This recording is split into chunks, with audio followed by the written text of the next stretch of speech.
ಓಂ ಓಂ ನಮೋ ಬ್ರಹ್ಮಾದಿಭ್ಯೋ ಬ್ರಹ್ಮವಿದ್ಯಾಸಂಪದಾಯ ಕರ್ತೃಭ್ಯೋ ಷರ್ಷಿಭ್ಯೋ ನಮೋ ಮಹದ್ಭ್ಯೋ ನಮೋ ಗುರುಭ್ಯಃ ಸರ್ವೋಪಪ್ಲವರಹಿತಃ ಪ್ರಜ್ಞಾನಘನಃ ಪ್ರತ್ಯಗರ್ಥೋ ಬ್ರಹ್ಮೈವಾಹಮಸ್ಮಿ. ನಮಸ್ಕಾರ. ಕಾಠಕದ 2ನೇ ಅಧ್ಯಾಯದ 1ನೇ ವಲ್ಲಿಯ 6ನೇ ಮಂತ್ರದ ಭಾಷ್ಯವನ್ನು ನೋಡೋಣ.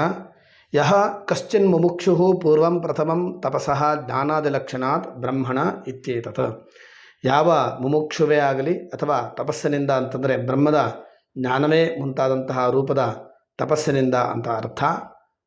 ಜಾತಂ ಉತ್ಪನ್ನಂ ಹಿರಣ್ಯಗರ್ಭಂ, ಮೊದಲು ಹುಟ್ಟಿದಂತಹ ಕಿಮಪೇಕ್ಷ ಪೂರ್ವಮಿತಿ, ಯಾವುದಕ್ಕಿಂತ ಮೊದಲು ಅಂತಂದರೆ ಹೇಳ್ತಾನೆ, ಅಭ್ಯ ಪೂರ್ವಂ ಅಪ್ಸಹಿತೇಭ್ಯ ಪಂಚಭೂತೇಭ್ಯ ನ ಕೇವಲಾಭ್ಯೋದ್ಭ್ಯಶ್ಚ ಇತ್ಯಭಿಪ್ರಾಯ. ನೀರಿಗಿಂತ ಮೊದಲು ಅಂದರೆ ನೀರಿನೊಡನೆ ಇರತಕ್ಕಂತಹ ಪಂಚಭೂತಗಳಿಗಿಂತ ಮೊದಲು ಅಂತ ಅರ್ಥ.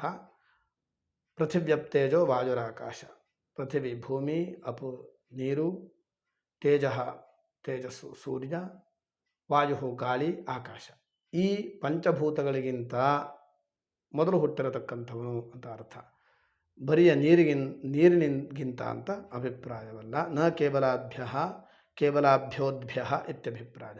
ಅಜಾಯತ ಉತ್ಪನ್ನಃ ಯಹ ತಂ ಪ್ರಥಮಜಂ ದೇವಾದಿಶರೀರಾಣ್ಯುತ್ಪಾದ್ಯ ಸರ್ವಪ್ರಾಣಿಗುಹಾಂ ಹೃದಯಾಕಾಶಂ ಪ್ರವಿಶ್ಯ ತಿಷ್ಠಂತಂ ಶಬ್ದಾದೀನುಪಲಭಮಾನಂ ಭೂತೇಭಿಃ ಭೂತೈಃ ಕಾರ್ಯಕರಣಲಕ್ಷಣೈಃ ಸಹ ತಿಷ್ಠಂತಂ ಯೋ ವ್ಯಪಶ್ಯತ ಯಹ ಪಶ್ಯತಿ ಇತ್ಯೇತತ್.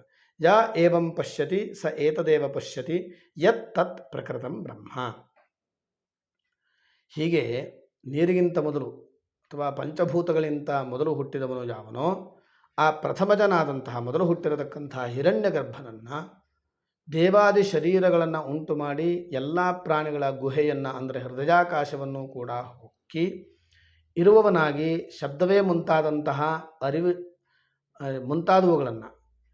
ಮುಂತಾದವುಗಳನ್ನು ಅರಿಯುವವನಾಗಿಯೂ ಇರತಕ್ಕಂತಹ, ಅಂದರೆ ಜೀವನೋ ಶಬ್ದಾದಿಗಳನ್ನು ಅರಿತಾನೆ. ಹಾಗೆ ಇವನ ಆತ್ಮನಾದಂತಹ ಚೈತನ್ಯಕ್ಕೂ ಅಂದರೆ ಹಿರಣ್ಯಗರ್ಭನಾದಂತಹ ಆತ್ಮನ ಚೈತನ್ಯಕ್ಕೂ ಕೂಡ ಯಾವ ಭೇದವೂ ಇಲ್ಲ ಅಂತ ಅರ್ಥ. ಅಂತಹ ಹಿರಣ್ಯಗರ್ಭನು ಭೂತೈಹಿ ಕಾರ್ಯಕರಣಗಳ ರೂಪವಾದ ಭೂತಗಳೊಡನೆ ಇರುವವನನ್ನಾಗಿ ಯಾವನು ಪಶ್ಯತಿ ಕಾಣ್ತಾನೋ ಅಂತ ಅರ್ಥ. ಯಾವನು ಹೀಗೆ ಕಾಣ್ತಾನೋ ಅವನು ಇದನ್ನೇ ಅಂತಂದರೆ ಯಾವುದು ಪ್ರಕಟವಾದಂತಹ ಬ್ರಹ್ಮವೋ ಸತ್ಯವಾದಂತಹ ಬ್ರಹ್ಮವೋ ಅದನ್ನೇ ಕಾಣ್ತಾನೆ ಅಂತ. ಅಂದರೆ ಯಾವ ಮುಮುಕ್ಷುವೇ ಆಗಲಿ ಅಥವಾ ತಪಸ್ಸಿನಿಂದ ಬ್ರಹ್ಮ ಜ್ಞಾನವೇ ಮುಂತಾದಂತಹ ತಪಸ್ಸು ಅಂತ ಅರ್ಥ. ಅಂತಹ ತಪಸ್ಸಿನಿಂದ ಮೊದಲು ಹುಟ್ಟಿರತಕ್ಕಂತಹ ಪ್ರಥಮಜನಾದಂತಹ ಹಿರಣ್ಯಗರ್ಭನನ್ನು, ಅಂದರೆ ಈ ಹಿರಣ್ಯಗರ್ಭನು ಎಲ್ಲ ಶರೀರಗಳನ್ನು ಉಂಟು ಮಾಡಿ ಎಲ್ಲ ಪ್ರಾಣಿಗಳ ಗುಹೆಯನ್ನು ಹೊಕ್ಕು ಹೃದಯಾಕಾಶವನ್ನು ಹೊಕ್ಕು ಅಲ್ಲಿ ಶಬ್ದವೇ ಮುಂತಾದಂತಹ ಎಲ್ಲವನ್ನೂ ಕೂಡ ಆತ ಅರಿತಾನೆ.